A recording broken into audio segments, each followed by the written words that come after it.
የኢትዮጵያን እስትንፋስ እቆርጠዋለሁ። ኢሳያስ ወደ ኢትዮጵያ እግረኛ ጦር አሰማሩ።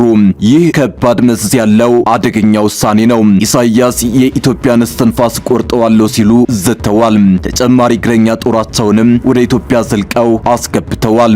ዘመቻ የኢትዮጵያን እስትንፋስ መቁረጥ ለኢሳያስም ሆነ ለአብይ የሞት ሽረት ጉዳይ ነው። በእርግጥ ጉዳዩ ለአብይ ብቻ ሳይሆን ለመላው የኢትዮጵያ ሕዝብም የሞት ሽረት ነው። የሻቢያው ጌታ እንደዛቱት የሚያደርጉት ከሆነ በእርግጥም የኢትዮጵያ ብቸኛው መተንፈሻ ይቆረጣል፣ በኢትዮጵያ ሕይወት ይቆማል እንደማለት ነው። ኢሳያስ አደገኛ ወታደራዊና ፖለቲካዊ እርምጃ ኢትዮጵያ ላይ ሊወስዱ ነው የሚለውን መረጃው ጀርባ ያለውን አደገኛ ዕቅድ እንቃኘዋለን። ይህ እርምጃና ዕቅድ እያንዳንዱን ኢትዮጵያዊ የሚመለከት ሕይወቱንና ኑሮውን የሚነካ ውሳኔ ነው። ውሳኔውን በዝርዝር እናስቃኛችኋለን። እንኳን ወደ ፐልስ ኢትዮጵያ በደህና መጣችሁ። የዚህን አደገኛ ሴራ ስረ መሰረት ኢሳያስ የኢትዮጵያን ጉሮሮ እቆልፈዋለሁ ከሚለው ትዕዛዛቸው ጀርባ ያለውን አደጋ አጥልቀን እንመረምራለን። ይህን ጥልቅ ትንታኔ እስከ መጨረሻው አብራችሁ እንድትከታተሉ እየጋበዝን ቻናላችንን ላይክ፣ ሼር እና ሰብስክራይብ በማድረግ የትንታኔው ቤተሰብ እንድትሆኑ በአክብሮት እንጠይቃለን።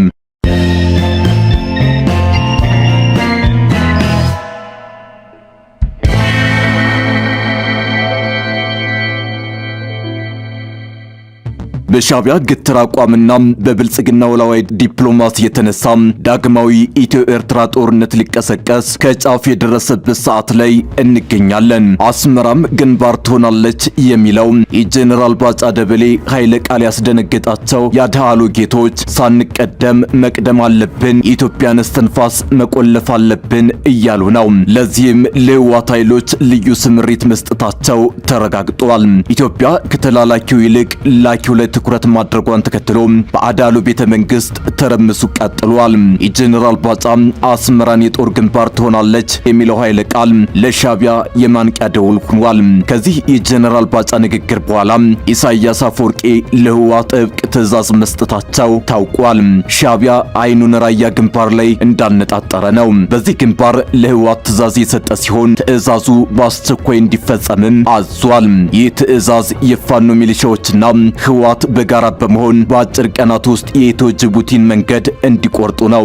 ይህ ትዕዛዝ የህግደፍን ፍጹም ፍርሃት በግላጭ ያሳይ ሆኗል። ሳምንታት በፊት የህወሓት ጽሕፈት ቤት ኃላፊ ወይዘሮ ፈትለወርቅ ገብረ እግዚአብሔር ሞንቸሪኖ ውጊያ መክፈት ያለብን በራያ ግንባር ሻቢያ ተጨማሪ 3 ሜካናይዝድ ኃይሉን እንደሚልክልን ቃል ገብቶልናል ሲሉ ተናግረው ነበር።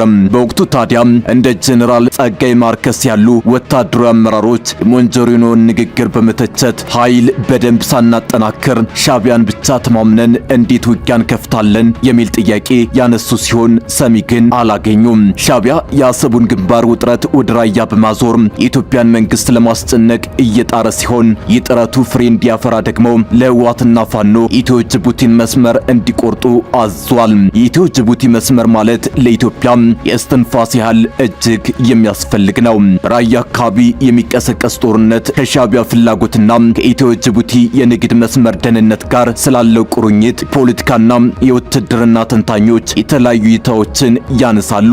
የራያ ግጭትና የኢትዮ ጅቡቲ የትራንስፖርት መስመር በቀጥታም ሆነ በተዘዋዋሪ በክልሉ ጂኦፖለቲካ ላይ ከፍተኛ ተጽዕኖ የማሳደር አቅም አላቸው።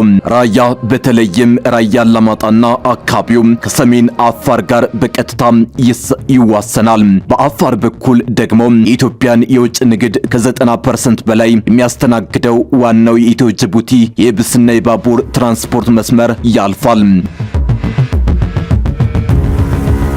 በራያ የሚነሳ ሰፊ ግጭት ወደ አፋር ሰሜናዊ ክፍል ማለትም እንደ ጭፍራና ሚሊ ባሉ ስልታዊ መስመሮች በቀላሉ የመስፋፋት እድል አለው። ይህም የጅቡቲን ኮሪደር የደህንነት ስጋት ላይ ይጥለዋል። የሻቢያን ስሌት ተንታኞች እንዲህ ይገልጹታል። የኢትዮ ጅቡቲ መስመር መስተጓጎል የኢትዮጵያን ኢኮኖሚ በከፍተኛ ሁኔታ ይጎዳል። ይህ በሚሆንበት ጊዜ ኢትዮጵያ አማራጭ የወደብ በሮች ለመፈለግ እንድትገደድና ስትራቴጂካዊ ድርድር ላይ ሲዳከም በር ይከፍታል በማለት ይህ ደግሞ ለሻዕቢያ ሰርግና ምላሽ ነው። ወታደራዊ ባለሙያዎች እንደሚሉት ዋነኛው የኢትዮ ጅቡቲ የባቡርና የፍጥነት መንገድ መስመር ከአዲስ አበባ ተነስቶ በሬሳ፣ በአዳማ፣ በአዋሽ፣ በድሬዳዋና በደወሌ በኩል ወደ ጅቡቲ ይገባል።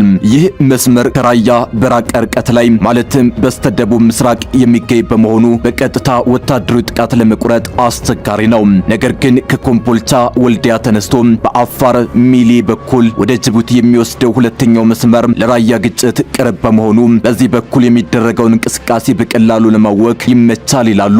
አስመራም ግንባር ትሆናለች የሚለው ዛቻ ያስፈራው ሻዕቢያ በዚህ መልኩ ለህወሓት ትዕዛዝ በመስጠት ኢትዮ ጅቡቲን መስመር ለመቁረጥ ማቀዱን ምንጮች አረጋግጠዋል።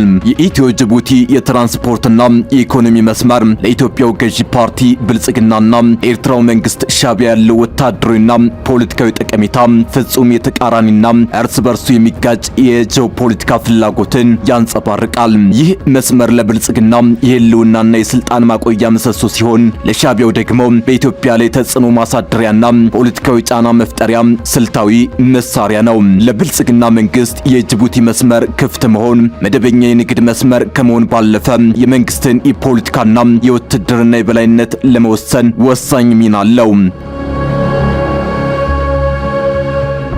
የኢትዮጵያ መከላከያ ሰራዊት የሚገዛቸው ከባድ የጦር መሳሪያዎች፣ ታንኮች፣ ጥይቶችና ወታደራዊ ተሽከርካሪዎች በብዛት ወደ ሀገር የሚገቡት በጅቡቲ ወደብ በኩል ነው። ይህ መስመር ከተዘጋ ሰራዊቱ የሎጂስቲክስና የትጥቅ አቅርቦት እጥረት ስለሚገጥመው የሀገር ውስጥ ታጣቂዎችን የመዋጋት አቅሙ ይዳክማል። የኢትዮ ጅቡቲ የባቡር መስመርና የፍጥነት መንገድ መከላከያ ሰራዊት በሀገር ውስጥ አለመረጋጋት ሲፈጠር በተለይም በምስራቁና በሰሜን ምስራቁ የሀገሪቱ ክፍል ወታደሮችንና ከባድ መሳሪያዎችን በፍጥነት ከአንድ ቦታ ወደ ሌላ ቦታ ለማንቀሳቀስ ስልታዊ ጥቅም ይሰጣል።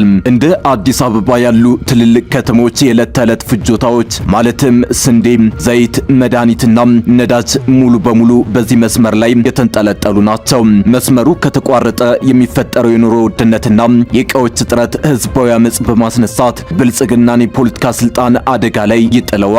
በተጨማሪም የጅቡቲ መስመር ሰላማዊና ደህንነቱ የተጠበቀ መሆኑ የውጭ ሀገራት ዲፕሎማቶችና ባለሀብቶች በብልጽግና መንግስት መረጋጋት ላይ እምነት እንዲኖራቸው ያደርጋል። ሻዕቢያ የኢትዮ ጅቡቲ መስመርን የሚያየው በቀጥታ ለራሱ ጥቅም ከመዋል ይልቅ መስመሩን የመቆጣጠር፣ የማስፈራራት ወይም የማወክ አቅም በኢትዮጵያ ላይ የሚያሳጣትን ስልታዊ የበላይነት በማስላት ነው። ሻዕቢያ በአፋር በኩል ወይም በተዘዋዋሪ በታጣቂዎች አማካኝነት የጅቡቲን መስመር ማወክ የሚችልበትን ካርድ ከያዘ የኢትዮጵያ መከላከያ ሰራዊት ሙሉ ኃይሉን በኤርትራ ድንበር ላይ እንዳያሰማራ ያደርገዋል። ሰራዊቱ ሁልጊዜም ትኩረቱን የጅቡቲን መስመር ለመጠበቅ እንዲከፍል ይገደዳል። ሻዕቢያ በራያና በአፋር በኩል ያለውን ተጽዕኖ ካጠናከረ የትግራይን ኃይሎችም ሆነ የፌዴራል መንግስቱን የሎጂስቲክስ አማራጭ በመቁረጥ በሰሜን ኢትዮጵያ ላይ ወታደራዊ ቁጥጥር የበላይነት ለመያዝ ያስችለዋል። የኢትዮ ጅቡቲ መስመር የጸጥታ ስጋት ሲጋረጥበት ብልጽግና መንግስት አማራጭ ወደቦችን ለመፈለግ ይገደዳል። ሻዕቢያ የጅቡቲ መስመር ስጋት ላይ በወደቀ ቁጥር የራሷን የአሰብና የምጽዋ ወደቦች እንደ ፖለቲካዊ መደራደሪያ ካርድ በመጠቀም የኢትዮጵያን መንግስት ፍላጎት ለመጠምዘዝ ሊሞክር ይችላል የሚለው የተንታኞች